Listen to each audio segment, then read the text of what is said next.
He dropped out of Harvard to start Microsoft with Paul Allen. He revolutionized the personal computer industry. Today, he's one of the richest people on the planet with a net worth of $128 billion.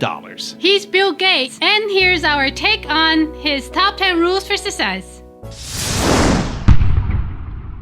Top 10, I got a top 10. Got my motivation high for my top 10. Gotta learn from the wise women and men. All my life, like 9 and 9. For my top 10, top 10, 9 and 9. This one's for my top 10. Okay, let's kick it off with rule number 1. Think through. I think success is always a bit dangerous.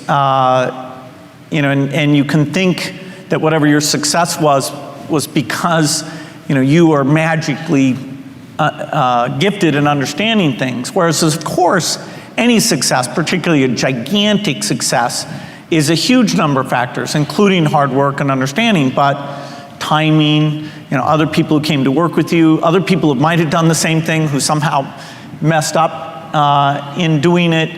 And so often you'll have too much confidence about what you understand.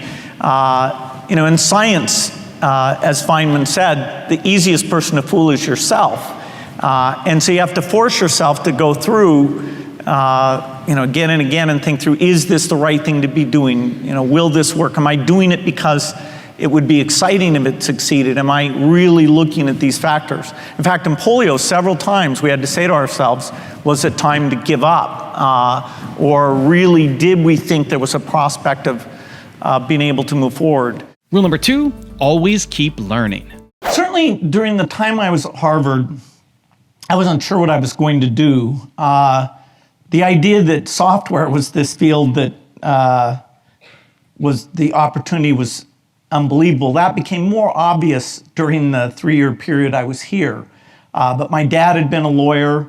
I thought of mathematics, like doing well in the Putnam. That was the coolest thing. And the computer software, I didn't think those people were as smart as the math people. So it's like, well, am I going to go into the easy field or this really hard field? But anyway, math was fantastic. When I finally picked and decided to go do Microsoft, then I got into a period from age 19 to about 40, where I wasn't able to look at the latest on how tornadoes work or how mitochondria work. I was pretty monomaniacal.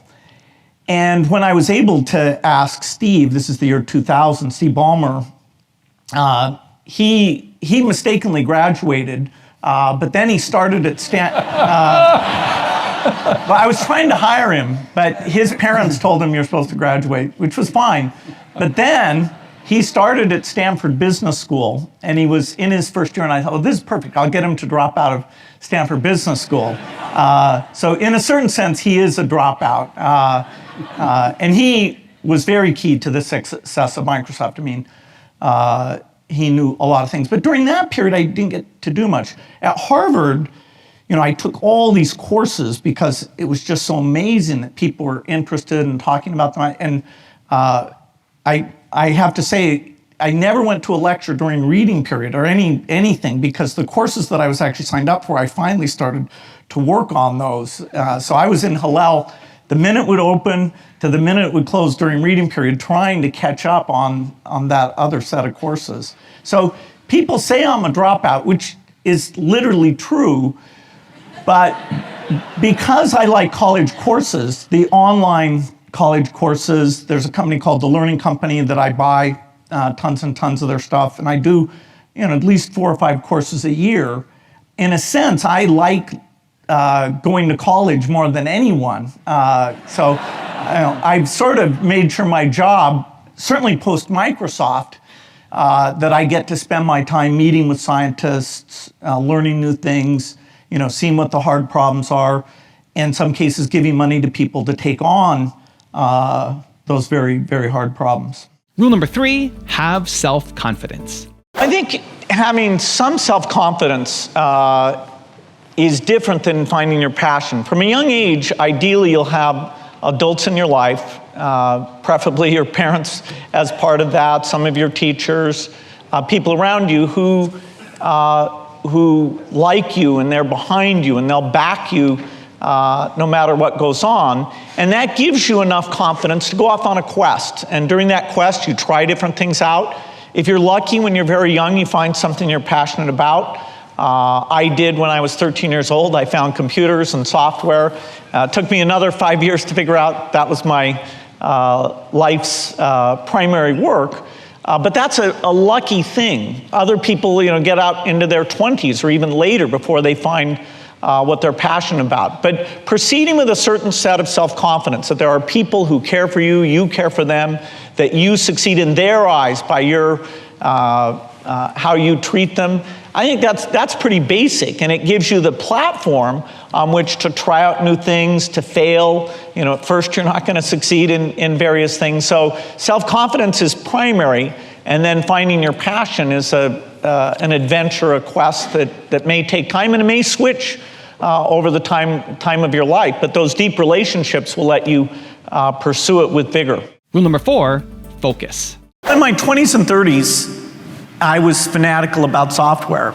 I didn't believe in vacations, didn't believe in weekends. I was focused on software day and night. I knew everybody's license plate. I knew when they came into the parking lot, when they left. And I knew every line of code. And I enjoyed being a fanatic. I was really focused on Microsoft doing great software and learning from our mistakes and hiring the best people.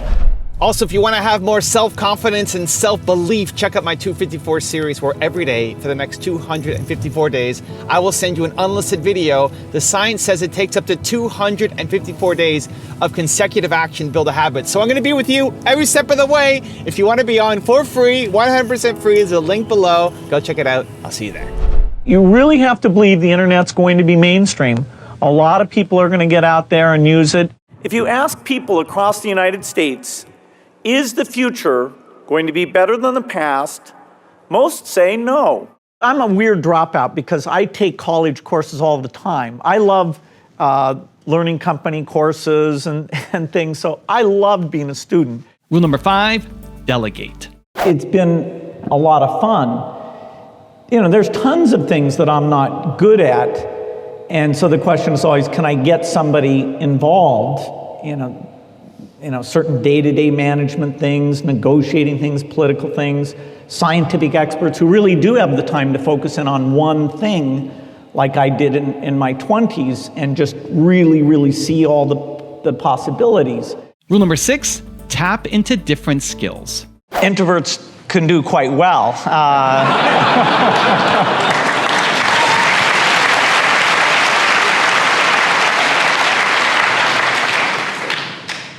I think that there's, if you're clever, you can learn to get the benefits of being an introvert, which might be, say, being willing to go off for a few days and think about a tough problem, read everything you can, push yourself very hard to think out on the edge of that area.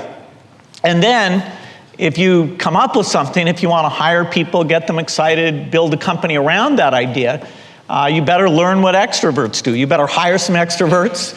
Like Steve Ballmer, I would claim as an extrovert, and tap into both sets of skills in order to have a company that thrives both as in deep thinking and building teams and going out into the world to sell those ideas. Rule number 7, help the community. We also are big believers in United Way and what goes on there, and that's more at a business level. We sort of think every business ought to do that as a basic thing, because social services, we think, have deserve particular priority in terms of drawing employees in to help the community. And there's ways to take those fundraising things within a company and have contests and comparisons and great stories, get the word out, make it fun, make it easy. It's just a piece of email. The easiest thing to do is click and say you want to give your fair share, and then we send you no more email. So we've made it the easiest thing to do is participate. In terms of individuals, it's quite different. You can take and give to groups like United Way who are really thinking about everything in the community, or you can find things, and most people mix this, you can find things that you're particularly interested in, that you know about, that a relative benefited from, or that you want to go and volunteer in. Microsoft does a thing now. For every hour that somebody volunteers, we actually make a grant to that organization, because that says that they care about it and they think it's doing very good work. Now, for individuals at some levels, probably most of your giving is going to be in the community where you know what's going on. I'm a big believer that some of the greatest inequities are on a global basis. And so one of the things our foundation tries to get out is the names of a number of organizations like Save the Children or Global Fund or Vaccine Fund that we know are taking dollars in a very efficient way and saving lives and improving conditions. And I would hope that as people are able to be fairly generous, that this international component, that it be part of what they're doing.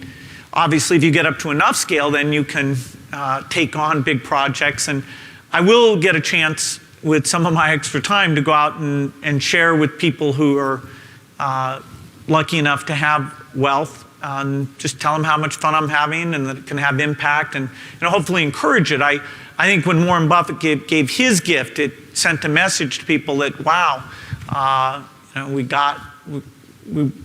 this is the right thing to do, and he doesn't like to waste money.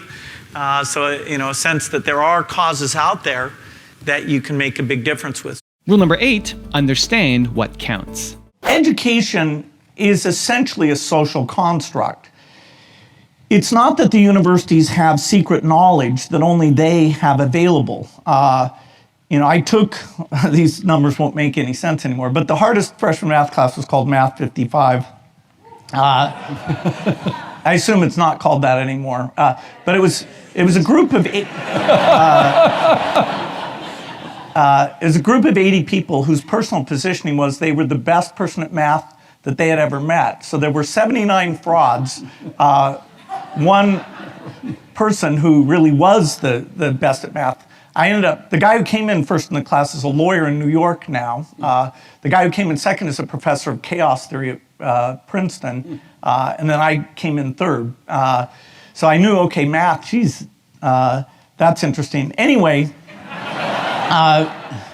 I didn't take physics 55, but I read the Feynman book. And so if you're motivated, seriously, you don't have to take a course. The Feynman book, if you're hardcore, just read the Feynman book, do the problems. You want to learn to do software? Read The Art of Computer Programming. Good luck doing the problems, but anyone that's rated 30 or harder is like super hard to do.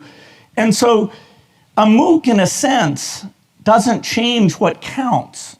It's always been in the textbook, but the percentage of students who just buy textbooks and read them and know the subject is vanishingly small. You kind of have to have this thing where a bunch of kids all come at the same time. And if you don't study, you're going to get a bad grade and your parents may not like that. You have to create all these social things in order for people to get into this mode of hyper-concentrating and actually understanding, why should I concentrate? If I'm a high school student, they put X's and Y's up on the board. How does that relate to my life? Now, if you understood that being good at math lets you get a good job, travel the world, you might say, okay, it does relate to me, but that's a very indirect thing, and the kind of discipline to care about that, to concentrate, that's what's missing. And so MOOCs, to the degree that it's easier to take a MOOC than it is to read a textbook, yeah, that's nice. It's a little bit interactive, there's a video. That's partly why I like the Learning Company, like all their economics. There's a guy named Timothy Taylor who has 5 courses on economics I super recommend. And you learn to like him and his way of explaining things. So a MOOC is a slightly more digestible form of learning, but it doesn't take, particularly for somebody at a young age, it in no way changes this question of why should people engage in that learning, and how do you create the environment and the sense of achievement and the sense of capability that sitting in there and looking at X's and Y's and manipulating them seems like a smart thing to do. Rule number 9, learn to say no. First I met Warren, we were talking about getting together and doing something again, and he pulled out his calendar, and the pages were so blank. And I said, wow, you've managed to avoid getting tied into a lot of kind of meaningless activity. And Warren said, yeah, you have to be good at saying no and picking the things that really make a difference. And that's one of many things I've learned from Warren, but that's one of my favorites. And so I can blame it on him whenever I'm turning things down. And rule number 10, the last one before a very special bonus clip, is have fun. Something was bothering you just then, but I didn't know what it was. I didn't know if it was because I was rooting for a different football team or if... I didn't know what it was. I didn't know what was bothering you, but well, that was confusing. Let's just forget about it and just...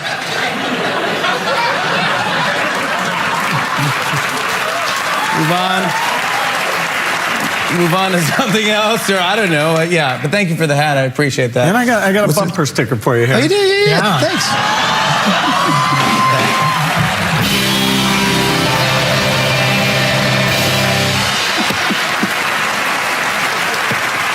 I'm sure Tim Cook will thank you for that. He'd love that, yeah. Now I've got a special bonus clip that I think you're gonna enjoy. But before that, it's time for the question of the day. I wanna know, what was your single biggest takeaway from this video and your plan of action for the next week? When you watch a video and you get motivated, the science says you have a 35% chance of following through. That's not enough. But when you write down what time, what place, and how you're going to actually take action on it, you jump to 91% chance of following through. And when you have public accountability and you commit to other people that you're gonna do it, it jumps to 95% that you will follow through. So I want that for you, Believe Nation. I wanna know your single biggest takeaway from this video and your plan of action for the next week. Put it down in the comments below so I can celebrate you.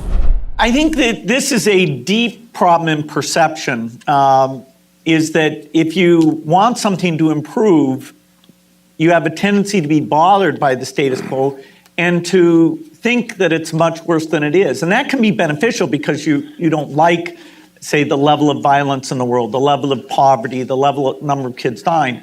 But if you divorce yourself from the true facts of improvement and look at the exemplars, look at what's worked, if you get sort of a general despair about is the world improving, then you won't latch on to those examples. The Steven Pinker example, one of my favorite books of all time, is that if you ask people, is this one of the most violent eras in history, they will say yes. So overwhelming Americans say yes. Well, it's overwhelmingly the least violent era in history.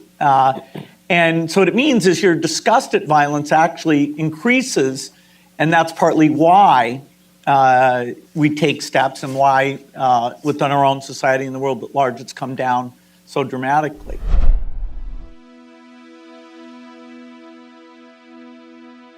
If you want 10 more amazing rules from Bill Gates, check out the video right there next to me. I think you'll love it. Continue to believe, and I'll see you there. When I was young, I had to read the World Book sort of alphabetically, and it didn't have any videos you could click on, and it was, it's weird to learn things alphabetically.